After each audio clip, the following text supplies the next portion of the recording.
Defensive tackle Jahkeem Stewart is down to 4 finalists. Does he have a leader? We ask our recruiting expert on today's episode of Locked on LSU. Let's go.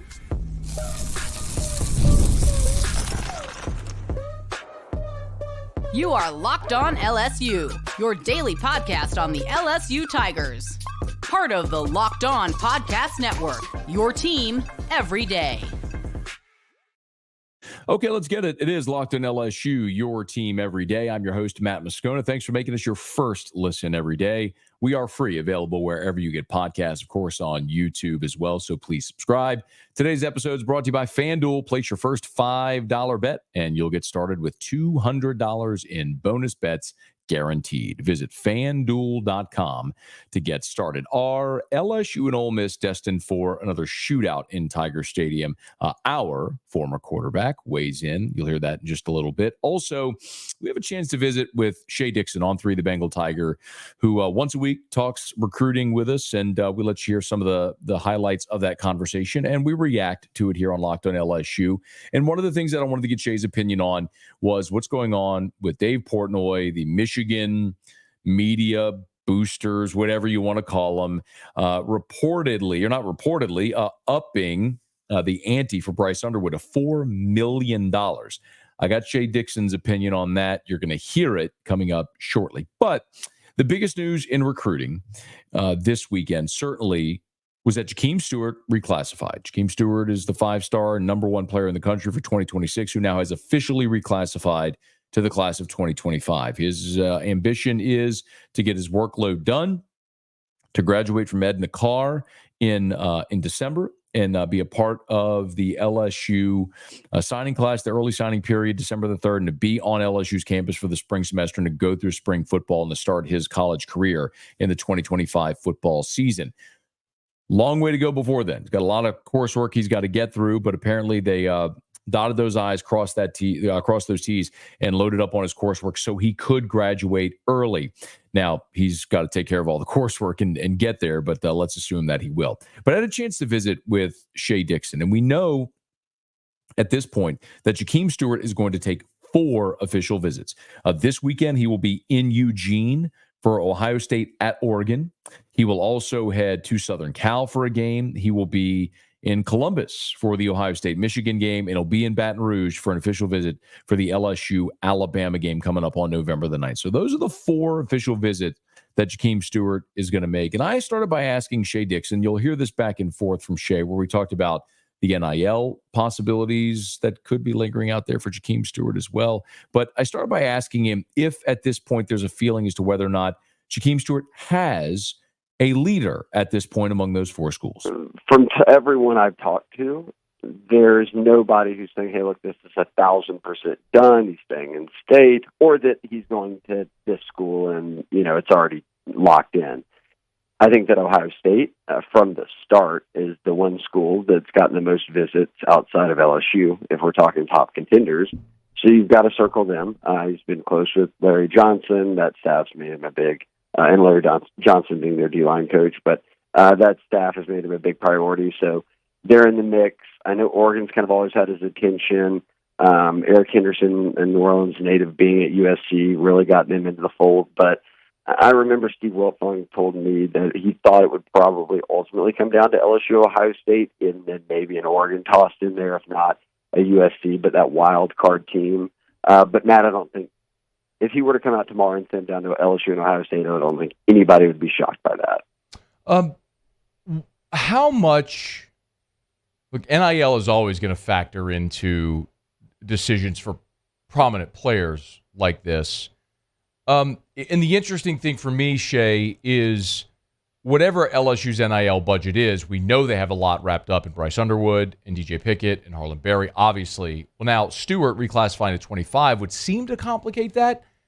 Can you work us through how NIL might factor in to Jahkeem Stewart's decision, where how competitive LSU might be able to be there?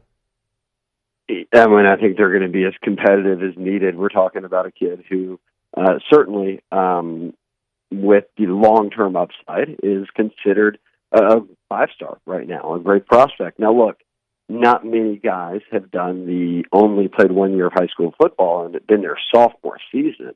He was ineligible as a freshman when he got to St. Aug. So the reality, like a guy like Don McKinley, a 5-star, granted he had some turf toe battles or whatnot, but it's not like he came in and is on the field every second, and some guys do, but I think there's an understanding that comes with this that, hey, this might take a little time, might be a year, whatever, but he's going to have to get back to the routine of being at a practice and playing in games and all of that. But I do think that one thing that we kind of look out for right now, Matt, is that I don't know if that affects NIL. I just think that at the same time, the selling point will remain whatever it was before. I don't think those discussions just began now, because I think there's been this idea that he could reclassify, and if he does, are we ready for it? So I don't think that'll be a deterrent for LSU. I don't think it'll be a deterrent for Ohio State or Oregon or USC. So we'll see how things unfold there. I think the biggest thing, Matt, and look, he's an early signee.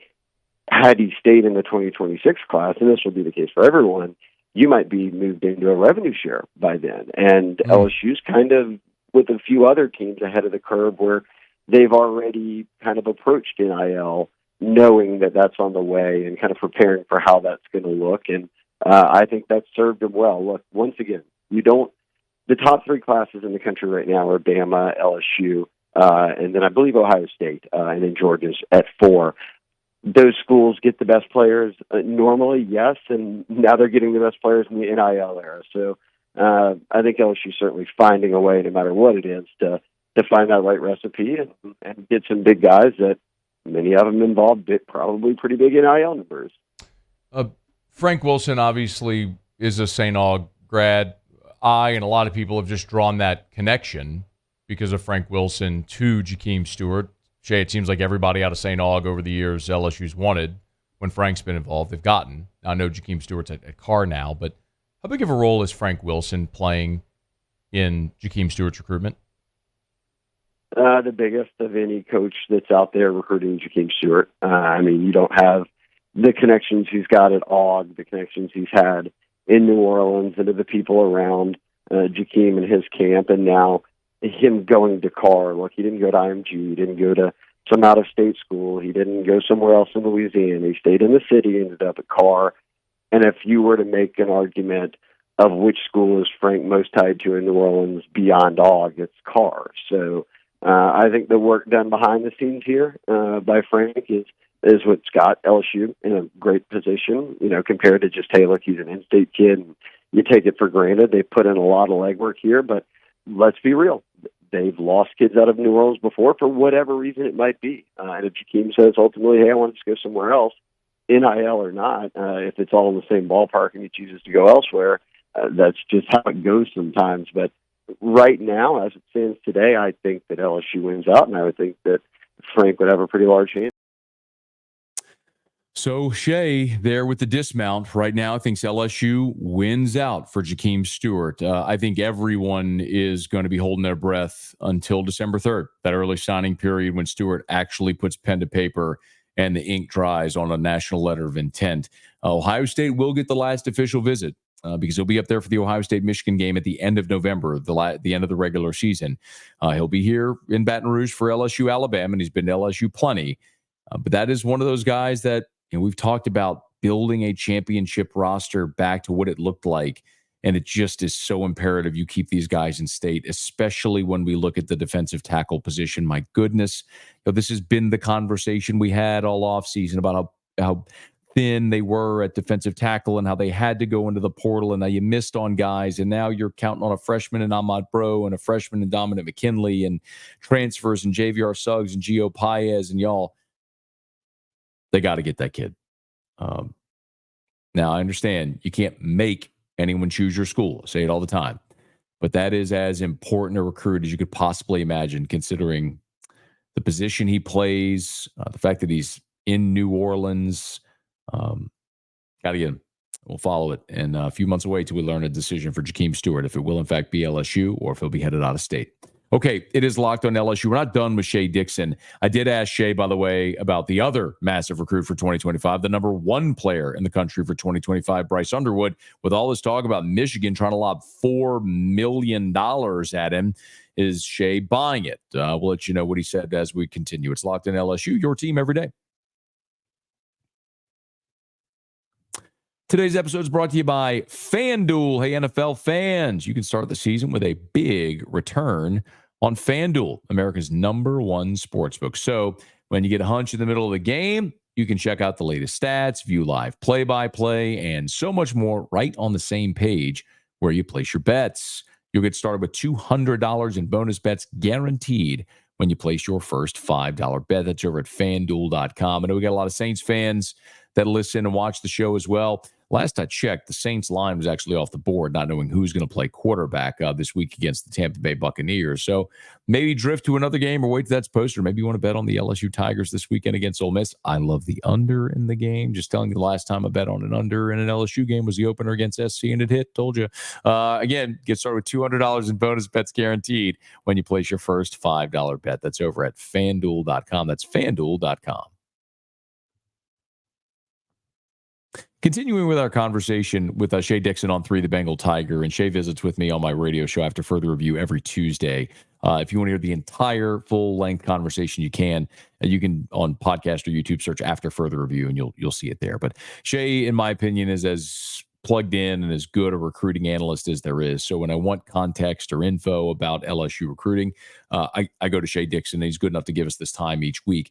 And one of the big stories, we talked about it in a previous episode earlier this week here on Locked on LSU, is about how Dave Portnoy, Barstool founder, and a Michigan YouTuber are sort of upping this ante for Bryce Underwood. Now, Dave Portnoy had previously said on a Barstool platform that he'd offer between $1 to $3 million per year to be Michigan's quarterback guy. He would go get Michigan an elite quarterback every year.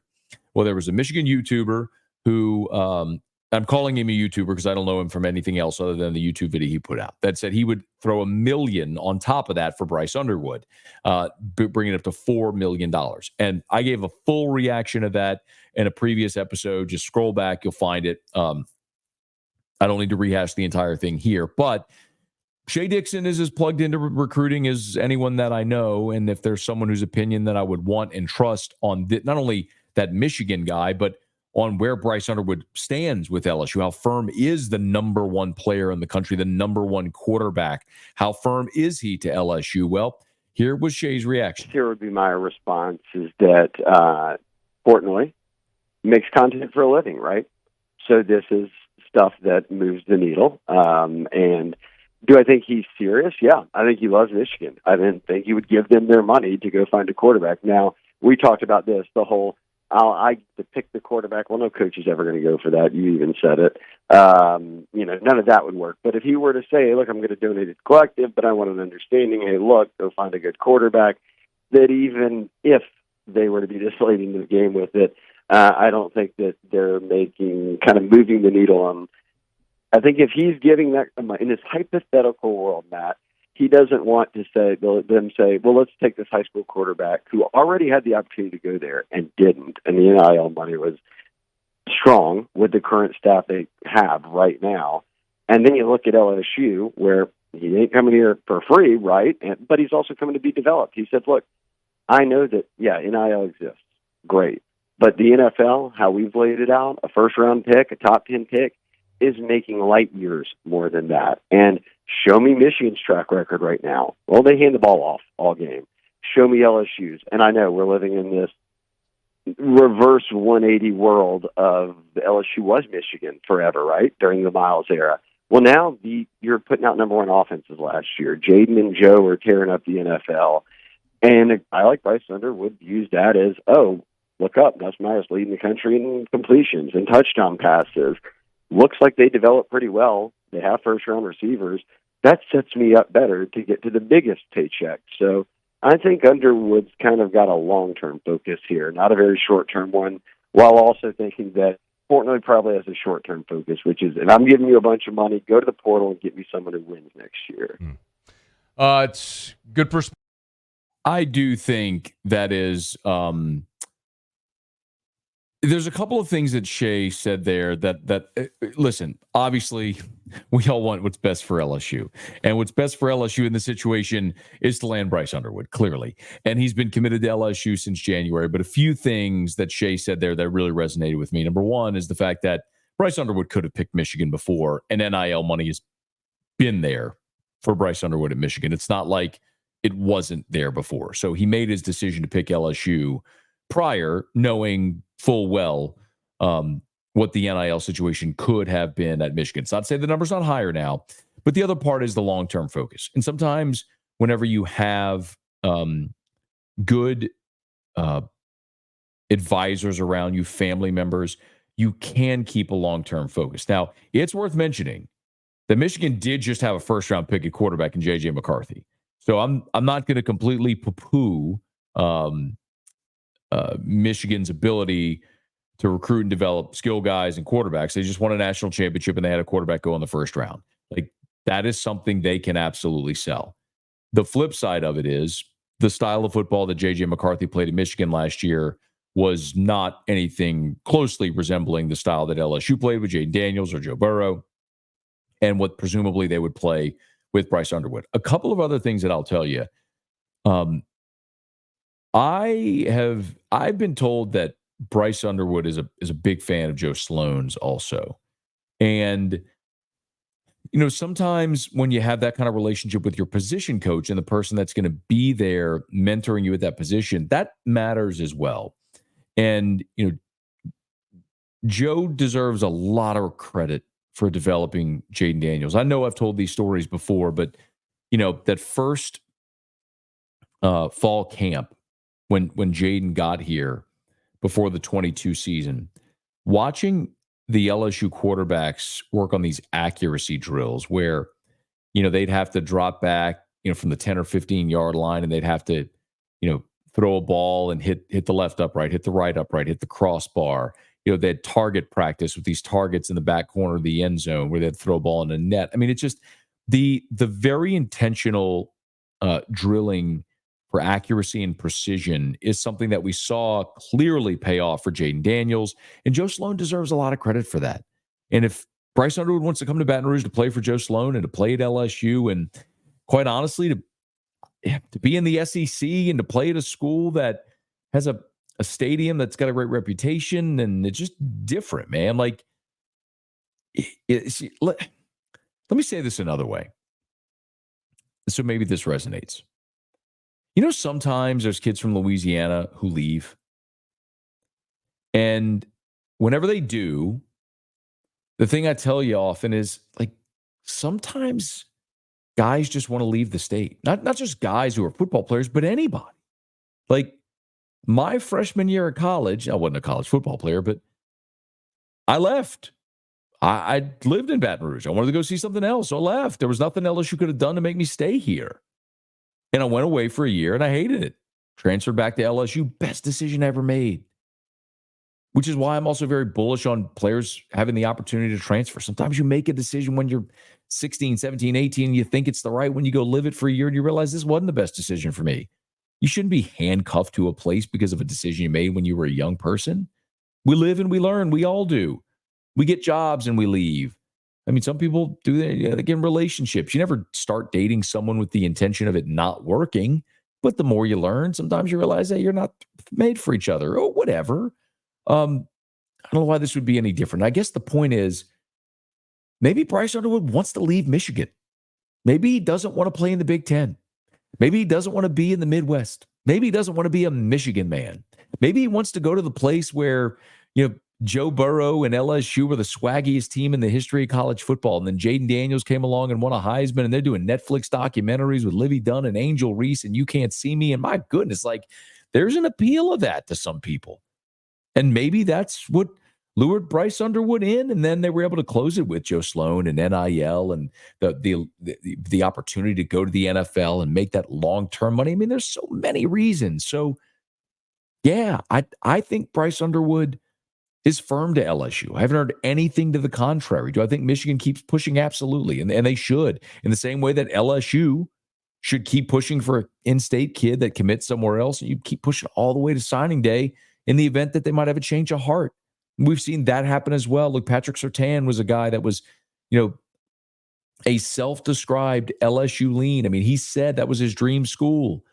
And then, we saw what happened. Corey Raymond wasn't retained, and Surtain, actually, he was retained. This was earlier, but there was rumors about Corey Raymond maybe going to the NFL, and was a little uncertain about his future at that time at LSU. And so Nick Saban swooped in and got him. That's why you keep recruiting somebody at the bitter end. But we'll see how this all goes. Look, December 3rd, that early signing period, we'll all get a lot of a collective good sleep, and Brian Kelly and the staff included, after December 3rd, and those names are signed on the dotted line. But LSU's putting together a very special class, which includes Bryce Underwood and could very well include Jahkeem Stewart. And Tigers are trying to get back to win championships again, and if they're going to do it this year, Saturday will be a big step toward that if they can manage to beat Ole Miss in Tiger Stadium. Quick thought from Sean Salisbury on the LSU-Ole Miss game next. Locked on LSU, your team every day. And if you want to be in that number there in Tiger Stadium on Saturday, get your tickets over at Game Time. Download the Game Time app if you love to be at live events. It doesn't matter if it's live sporting events or if it's comedy. I saw Dave Chappelle in New Orleans earlier this year. If it's theater, wife and I were in New York in the spring, went up to a Broadway show. If it's music, if you love concerts, my goodness, love to go see concerts. Maybe you're a Swiftie. You're trying to find your favorite Swiftie a ticket for the show coming up in New Orleans here in a few weeks. You could do it over at Game Time. Hey, check out the Game Time app. A couple of the features I tell you about all the time. I love the curated deals that make it easier to find the best prices on seats. I love the all-in pricing. Now, you have to turn on that feature. So when you toggle, it'll show the total up front with no surprise fees at checkout. They have the lowest price guarantee at Game Time, where Game Time will credit you 110% of the difference if you find comparable seats in your section. It's all at Game Time. If you haven't done it yet, y'all, what are you waiting on? Download the Game Time app today. Create an account. Use the code LOCKEDONCollege for $20 off your first purchase. Terms apply. Again, create an account. Redeem with the code LOCKEDONCollege for $20 off. That's LOCKEDONCOLLEGE for $20 off. Download Game Time today. What time is it? It's Game Time. Love when we have our opportunities to visit with Sean Salisbury, of course, former NFL quarterback. He's a quarterback guru. He trains quarterbacks, and one of the great analysts of this era. Spent so many years at ESPN, now does mornings on Sports Talk 790 in Houston. And every week I visit with Sean Salisbury and have an opportunity to talk NFL, LSU, whatever's on the brain. And I asked him his thoughts on LSU and Ole Miss Saturday in Death Valley. I think you're going to see the offense for Ole Miss has struggled a little bit. They played pretty damn good defense this year. That's been a strength for them. But they're now facing a tough quarterback. They've had a week off. It's at Tiger Stadium. It's a night game. Both of them, have major playoff aspirations, and you get two really good quarterbacks. We've seen the movie. I'll be shocked if the game's in the 20s, Matty. They don't want 50. They don't want it to get near 100. But if it's not in the 60s, I'll be shocked. But you're going to have to deal with an Ole Miss defense that's playing pretty good in a couple weeks. And Lane Kiffin's got ego too. And Lane Kiffin doesn't like to see the way his offense has played the last couple weeks. I would expect you're going to see a lot from both teams of empty the bucket, do your thing. LSU's defense is going to have to step up. There's a lot of weapons, and the health of the wide receiver for Ole Miss is huge. Yep. I don't know if, Matty, if we got any word. I think it's day-to-day right now. I don't think they've announced it yet. No, but they've looked kind of sluggish the last couple weeks. So I would expect it to be a great game. Even though Ole Miss is favored, going in there and playing in that building at night is, and especially with a week's rest, this is going to be a hell of a game. I expect it to be in the 30s, high 20s, 30s. I don't think you're going to see it creep to the 50s, though. One of the, one of the things that I've said all along is the spot on the schedule. If this were a neutral site game, or you flipped, if this game were in Oxford and it was Ole Miss coming off the bye and LSU was playing back-to-back road conference games, I would pick Ole Miss with ease if that were the case. I think this is much more challenging. While I think Ole Miss 1-85 has the better roster and is the better football team, I think the fact that this is in Baton Rouge, it's a night game. We just saw this week where Missouri went on the road and lost to A&M. Bama went on the road and lost to Vanderbilt. Tennessee went on the road and lost to Arkansas.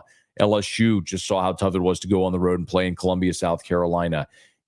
Georgia went on the road and struggled against Kentucky.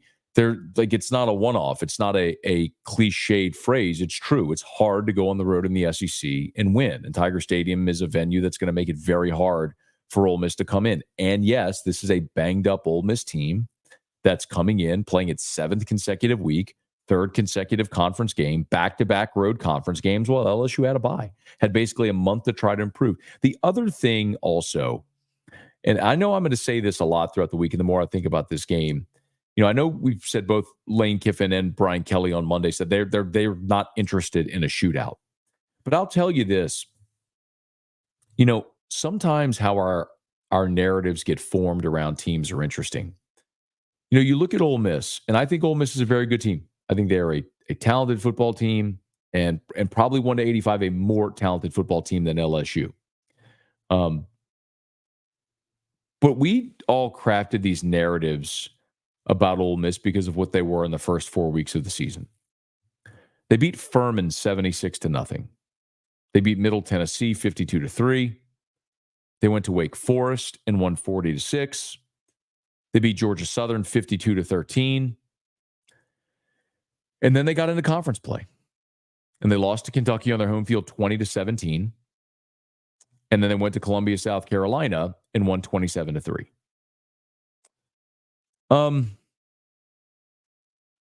Sometimes narratives get formed based on the result, and who you play gets ignored. For example, LSU challenged itself. It went and played USC in Las Vegas. It played UCLA in Baton Rouge. Obviously, you had to go on the road in a road conference game against South Carolina when you were still trying to figure out what you were defensively. So, no, it hasn't looked dominant or impressive for LSU. But Ole Miss has played 2 legitimate opponents. They lost one on their home field, and they beat South Carolina 27-3. Not exactly 72-0, but you see that score, and it's impressive, and you sort of hand wave that it's Furman. I say the same thing about Tennessee right now. Tennessee's had 2 challenging opponents. They struggled on the road against Oklahoma. They lost on the road against Arkansas. It is hard to win on the road. So, I'm not convinced that this is one of those games where,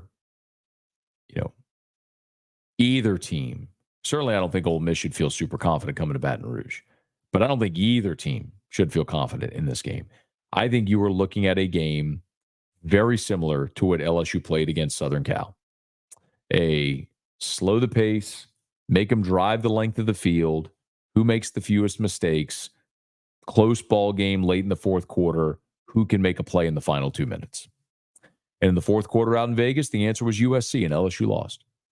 And in the fourth quarter in Oxford a couple of weeks ago, the answer was Kentucky, and Ole Miss lost. What's the answer going to be Saturday night in Tiger Stadium? I'll give you my pick before the week is over, but we'll be talking about it, counting you down all the way up until it is LSU and Ole Miss. Okay, y'all, that's going to do it for us here. We appreciate so much for being with us here. Thanks for making us your first listen every day. If you're on podcast, please subscribe on your favorite podcast app. Rate us, leave a review. If you're on YouTube, please smash that like button, subscribe to the channel, hit the bell so you're notified whenever we post a new video, and let a friend know if they love the Tigers. We got you here every single day for Locked on LSU, your team every day.